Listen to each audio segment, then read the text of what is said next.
Hi guys, welcome to educational study point. जैसे कि आपको पता है कि अपना पोलिनोमियल चैप्टर स्टार्ट हो गया है कि आपने पोलिनोमियल का लेक्चर नंबर 1 2 देखते आए होंगे कि ये लेक्चर नंबर 3 है। इसके अंदर बहुत दो मेन कॉन्सेप्ट चलेंगे, दो या तीन भी हो सकते हैं। अगर वीडियो लंबी हुई तो आप समझ जाइए 3 है, अगर वीडियो छोटी हुई तो समझ जाइए 2 ही है। आज हम इसके अंदर पढ़ने वाले हैं 2 थ्योरम। इस चैप्टर में कितनी थ्योरम बनी है? 2 थ्योरम। और इस लेक्चर में हम 2 थ्योरम खत्म कर रहे हैं। मतलब इस लेक्चर में आप एकदम चौकन्ने हो जाइए, अपने कान वान खोल लीजिए। सबसे पहले हम पढ़ेंगे remainder theorem. What is remainder theorem? हम रिमाइंडर थ्योरम से किसी भी इक्वेशन का रिमाइंडर निकाल सकते हैं। आज हम पढ़ेंगे रिमाइंडर थ्योरम। रिमाइंडर बोलते रहिए, जो जो मैं पढ़ाता हूँ बोलते रहिए, इससे ना आपको ना, अगर आपने पढ़ रखा है तो क्यों रिवाइज होगा, नहीं पढ़ रखा तो आपके मुंह में नए नए शब्द आने लग जाएंगे कि ये क्या होता है और क्या नहीं होता। रिमाइंडर थ्योरम, ठीक है। रिमाइंडर थ्योरम, हम किसी भी इक्वेशन का रिमाइंडर फाइंड कर सकते हैं। इसकी मैं डेफिनेशन नहीं लिखवाने आया हूं इधर, मैं आज आपको बताने आया हूं कि इसके क्वेश्चन कैसे अटेम्प्ट करते हैं, कैसे ये क्या होता है क्या नहीं होता।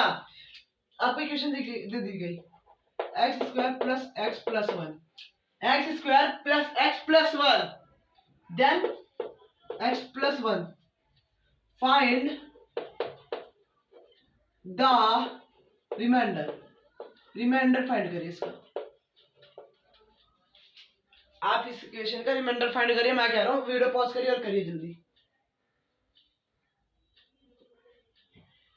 आप रिमाइंडर फाइंड कर लिए? नहीं हो पा रहा ना, मैं बताता हूं। ये जो है ना कम, जो ये तो ज्यादा है, ये कम है, मतलब इससे हमें इसको डिवाइड मानना है। तो डिवाइड मानना तो हम सीखेंगे फैक्टर थ्योरम में। फैक्टर थ्योरम इसके बाद ही समझाऊंगा मैं, उसको हम सीखेंगे फैक्टर थ्योरम में। लेकिन इधर हम पढ़ेंगे रिमाइंडर थ्योरम। हम ना x प्लस वन है तो इसको हम क्या लिख सकते हैं, क्या लिख सकते हैं? जो हमें पता है, हमने पिछले ही लेक्चर में पढ़ा था कि अगर ऐसी कोई इक्वेशन आती है, हमें पोलिनोमियल जब करना होता है तो उसे इसके इज इक्वल टू 0 लगा दो। कल ही बताया था मैंने, तो आपको पता है x इज इक्वल टू -1। अब x इज इक्वल टू -1 रखिए यहाँ पे, -1 का होल स्क्वायर प्लस -1 प्लस का 1। यहाँ पे क्या होगा? -1 इंटू -1 प्लस का माइनस प्लस 1 प्लस 1। तो यहाँ पे माइनस माइनस क्या हो जाता है? प्लस, -1 प्लस 1, इससे ये कट गया, बचा क्या?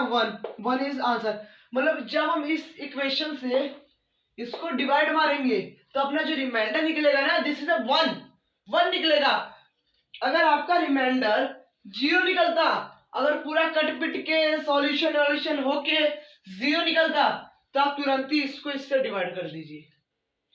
मैं इसके ऊपर आपको क्वेश्चंस बताने आया हूं कि कैसे होंगे, कैसे आपको पेपर में अटेम्प्ट करने हैं। कि आपके पेपर बड़े नजदीक है, तो मेरे भी नजदीकी है, आपको फटाफट करना है और कैसे करना है वही सिखाने आया हूं। अगर आपसे बोल दे कि अगर x square plus x plus one then x plus one find the remainder, ना बोले डिवाइड करने को, बोले डिवीजन देन, तो आपको डिवीजन करने से पहले आपको ऐसे ही मेथड करके देखना पड़ेगा। अगर इसका आंसर 0 आएगा तभी आप डिवाइड कर पाओगे, तब तो नहीं कर पाओगे। इसका आंसर 1 नहीं आएगा तो, अगर इसका आंसर 1 आएगा तो इसको आप डिवाइड नहीं कर सकते। इसका रिमाइंडर बचेगा लास्ट में, और लास्ट में जब 0 रिमाइंडर बचे तभी हम पोलिनोमियल को डिवाइड कर सकते हैं। तो यहां तक आपको रिमाइंडर थ्योरम समझ आ रही होगी कि क्या होती है। Remainder theorem means find remainder, find remainder in polynomial. ये आपको क्लास 10th में बहुत ज्यादा साथ देगी, इसलिए यहीं पर एकदम आराम से समझ लीजिए। मैंने ये करवाया, अब मैं एक और क्वेश्चन एनसीईआरटी का उठा के ला रहा हूं।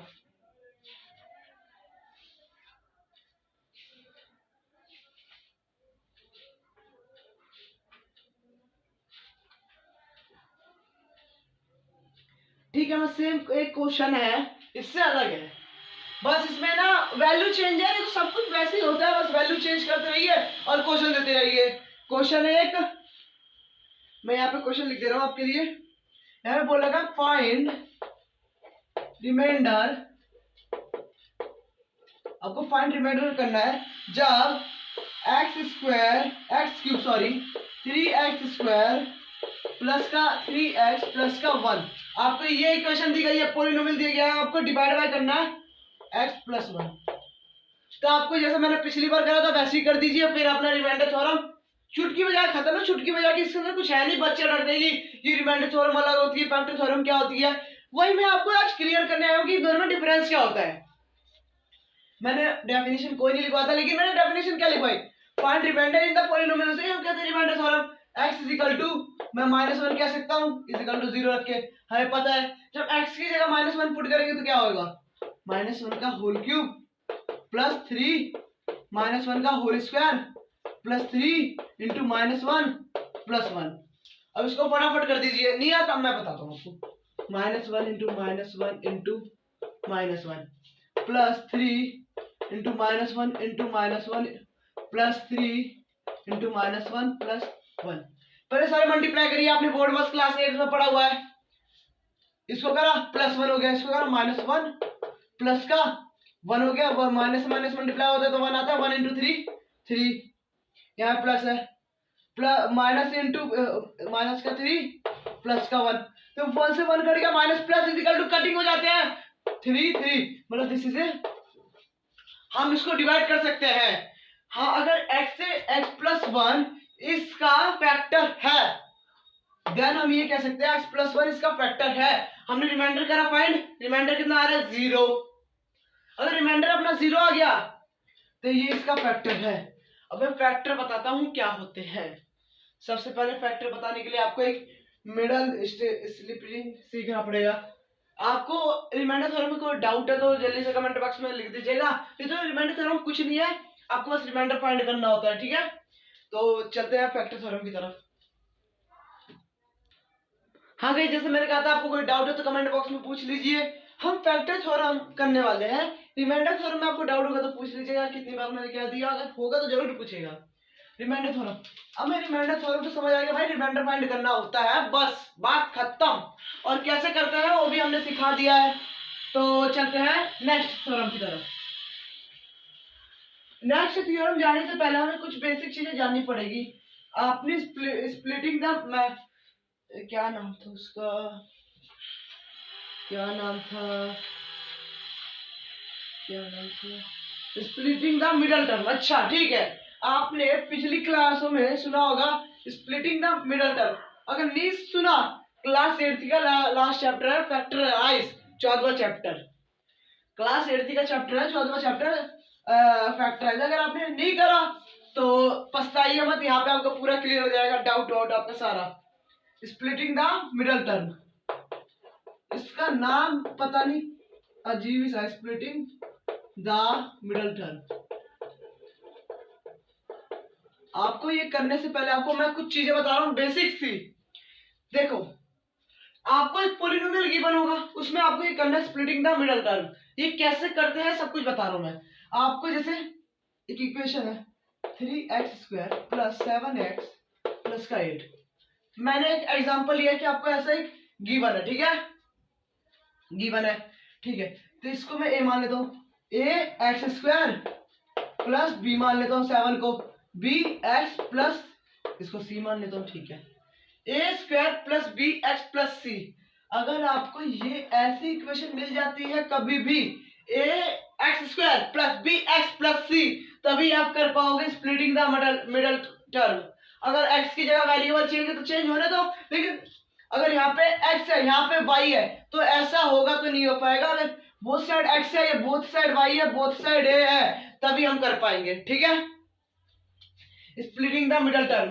अब हमें कैसे करना होता है वो मैं आपको सिखा रहा हूँ, ठीक है। आपको ये तो समझ आ गया होगा कि हमें ऐसी इक्वेशन चाहिए। जैसे मैंने बोल दिया 4x प्लस 7x x नहीं हाँ प्लस 7 8y।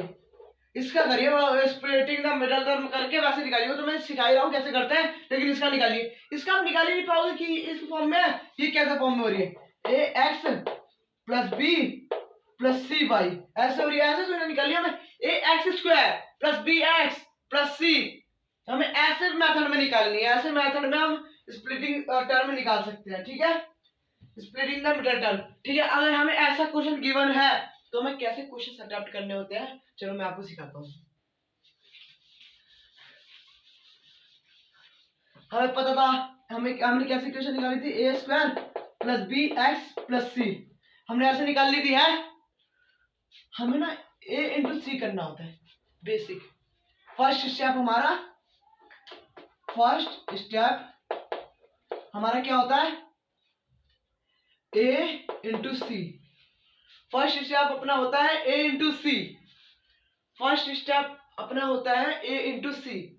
अब जो a इंटू सी कुछ भी आया होगा, मैं यहाँ पे इक्वेशन लेके चल रहा हूँ कि आपको a इंटू सी बोल रहा हूँ तो एकदम अजीब सा लग रहा होगा। यहाँ पे मैं इक्वेशन ले लेता हूँ 3x² माइनस एक्स माइनस का 4। ठीक है, मैंने कैसे इक्वेशन ले ली। ठीक है, जब मैंने करा a इंटू सी तो यहाँ पे a क्या है 3, मैं यहाँ पे सबको लिख देता हूँ। यहाँ पे a है 3, b है, b क्या है यहाँ पे 1 आ जाएगा तो 1 के मल्टीप्लाई होता है तो कुछ होता ही नहीं है, माइनस का 1। सी क्या है माइनस का 4। ठीक है, प्लस का नहीं, माइनस का 4। ठीक है, इतना में समझ आ गया। जब हम a इंटू सी कर रहे हैं, a into c 3 into minus 4 is equal to क्या आ रहा है माइनस का 12। और यहाँ पे क्या आ रहा है ए सी, यहाँ पे ए सी आ रहा है, वहां पे 3 इंटू माइनस 4 12, माइनस का 12 आ रहा है। जब माइनस 12 का एलसीएम, अपने एलसीएम तो लेते ही होंगे, यहाँ पे भी लोगे आप।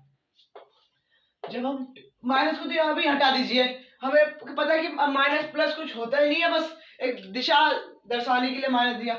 हम पहले 12 लिखेंगे और 12 को हम बस एलसीएम कर देंगे, एलसीएम निकालेंगे इसके 2 6 बारी में जाएगा 2 3 3 1। यहाँ पे क्या है इसका 2 इंटू 2 इंटू 3 इजिकल टू 12 आ रहा है। अपने एलसीएम इसका ए इंटू सी का क्या आएंगे, मैं क्या ही लेट करूँ, ए इंटू सी के पता नहीं क्या ही आएंगे, निकाल भी नहीं सकते। वहां पे मैं लेट करके दिखा रहा हूँ ना, 2 इंटू 3 इजिकल टू 12 आ रहे हैं। ठीक है, अपने ही आ गए। अब आप कान लगा के सुनिए, इन तीनों टर्म नहीं बोलूंगा, इन तीनों जो मल्टीप्लिकेशन में हो रहा है ना 2 इंटू 2 इंटू 3, इसको ऐसे तोड़िए ध्यान से, इसको ऐसे तोड़िए 2 इंटू 2 इंटू 3 को ऐसे तोड़िए कि मल्टीप्लाई करने पे 12 आए और प्लस या माइनस करने पे 1 आए। 1 क्यों आए कि अपना जो मिडल टर्म, इसे मिडल क्यों बोलते हैं, मिडल बोलते हैं कि मिडल वाला हमें निकालना होता है। मल्टीप्लाई करने पर 12 आए, ठीक है, मल्टीप्लाई करने पर 12 आ रहा है अपना, और माइनस या प्लस करने पर 1 आए। तो माइनस या प्लस करने पे कैसे 1 आएगा, इधर देखिए, जब हम 2 इंटू 2 करेंगे तो क्या आ जाएगा 4 इंटू 3 इजिकल टू 12 होता है, हमें पता है 2 इंटू 3 इजिकल टू 12 होता है। ठीक है, और जब हम एक चीज देखी आपने, एक चीज देखी, जब 4 माइनस 3 करेंगे तो इजिकल टू क्या आएगा 1। 4 माइनस 3 करेंगे तो इजिकल टू क्या आएगा 1। मतलब हमें प्लस या माइनस करने पे कितना आ रहा है 1, मल्टीप्लाई करने में क्या आ रहा है 12, 1 आ रहा है, मल्टीप्लाई करने पे आ रहा है 12। तो अपने आप बस यहीं पे इक्वेशन कंप्लीट हो जाती है। आप कुछ मत करिए, अब देखते रहिए।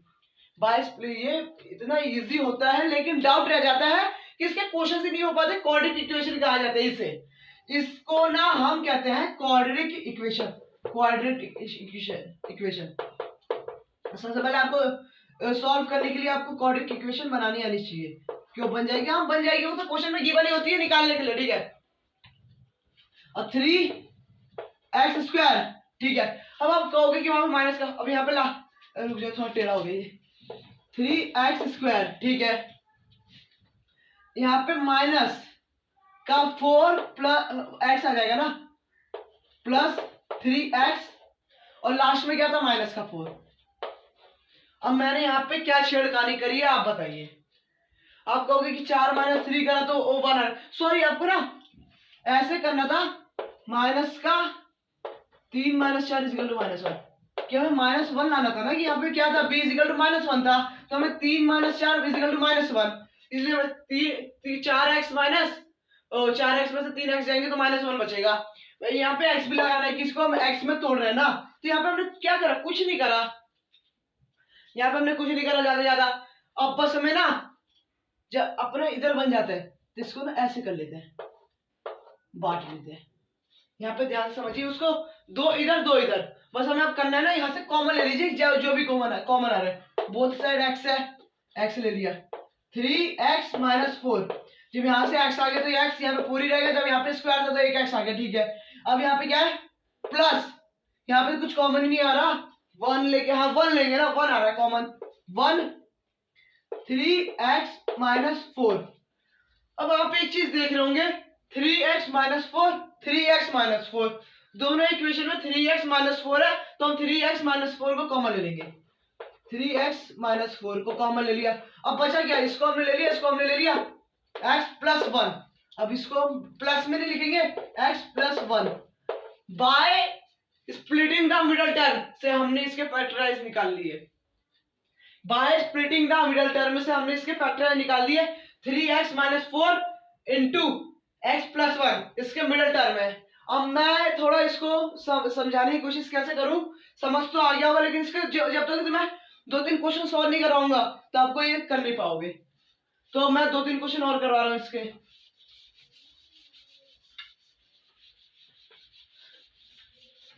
आप पॉज करके पहले ही देख लेते हैं कि क्या क्या करवाया था हमने, ठीक है।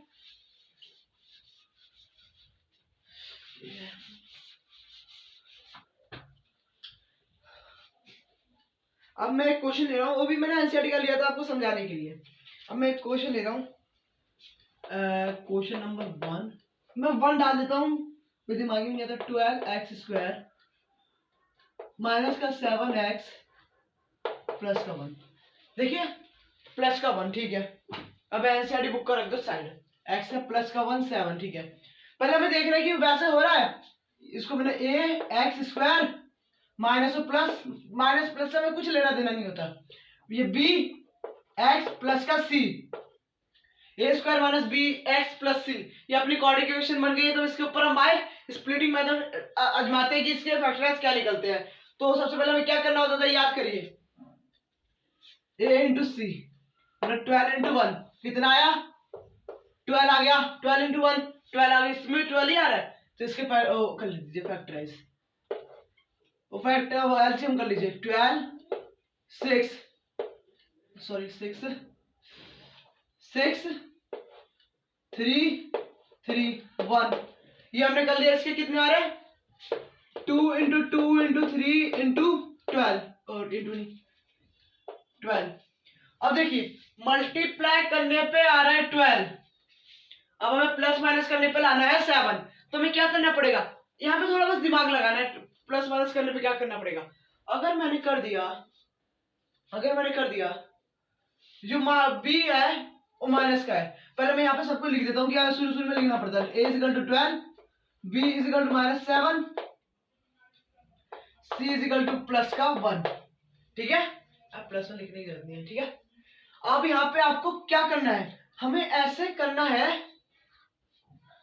कि प्लस या माइनस करने पे 7 आए, वो भी माइनस का 7, ठीक है। तो मैं यहाँ पे ये कर सकता हूँ, -4 -3 माइनस क्या हो जाता है, प्लस, बड़ी साइन किसके साथ है, माइनस के साथ, माइनस प्लस, तो माइनस का 7, और यहाँ पे हमारा माइनस का 7 आ रहा है भाई, मिडिल टर्म को हमने देखना है, मल्टीप्लाई करने पे क्या आ रहा है 12, इसको मैं ये नहीं लिख सकता 4 × 3 = 12, ये बस आपको कंफ्यूज करने के लिए एलसीएम लेता है शुरू में, 4 × 3 12 -4 -3 = -7, इतना अपना आ गया। अब हमें कुछ नहीं करना, अब बस इसको तोड़ देना है, बस अपना ये भी क्वेश्चन हो गया, 12x² माइनस का 4x, x हमें लेना है कि यहाँ पे x है, माइनस का 3x प्लस का 1। अब यहाँ से जो भी कॉमन आ रहा है ले लीजिए, ये किसके 4 के टेबल में आ जाएगा, 4 x भी आ जाएगा, x यहाँ पे क्या बचा 3x - 1, और यहाँ पे मैं क्या कॉमन ले सकता हूँ, अगर मैं यहाँ पे माइनस का 1 कॉमन लूंगा तो ये क्या बन जाएगा, रुक जाइए, माइनस का 1 जब मैं कॉमन लूंगा तो ये क्या बन जाएगा, 3x प्लस माइनस का 1। देख लीजिए मैंने यहाँ पे माइनस का कॉमन क्यों लिया, यहाँ पे बच्चों को डाउट रह जाता है, जब हम माइनस का 1 कॉमन लेंगे तो जब इसके साथ ये मल्टीप्लाई में होगा माइनस का 3x हो जाएगा, और जब माइनस इंटू माइनस होगा तो ये प्लस का 1 हो जाएगा। बस ये हमें क्वाड्रेटिक इक्वेशन सॉल्व करने के लिए ना ये कॉमन लेना पड़ता है, अगर माइनस का ले प्लस का ले, इधर करने के लिए अगर मल्टीप्लाई करेंगे इधर माइनस का जाएगा इधर प्लस का, लेकिन अगर हमें करना है तो ऐसे ही करना पड़ेगा, ठीक है। तो ये दोनों कॉमन आ जाएंगे, कॉमन करने के लिए मैंने -1 लिया है, ये दोनों कॉमन आ गए, 3x माइनस 1। अब एक और आ गया, अब जो जो बचा उसको भी लिख दिया 4x माइनस 1। अगर आपके दो सेम ना आए तो वहीं पर समझ जाइए कि आपकी कोई गड़बड़ी है। तो यहीं पर आपका सॉल्यूशन अगर नहीं आए तो सॉल्यूशन भी हो गया अपना, अगर नहीं आए तो समझ लीजिए कहीं गड़बड़ी है। अगर आपको वीडियो पसंद आई होगी तो चैनल को सब्सक्राइब करिए, वीडियो को लाइक करिए। Thank you so much. अपने दोस्तों को सब्सक्राइब करिए और शेयर करिए। Thank you so much. मिलते हैं नेक्स्ट वीडियो में।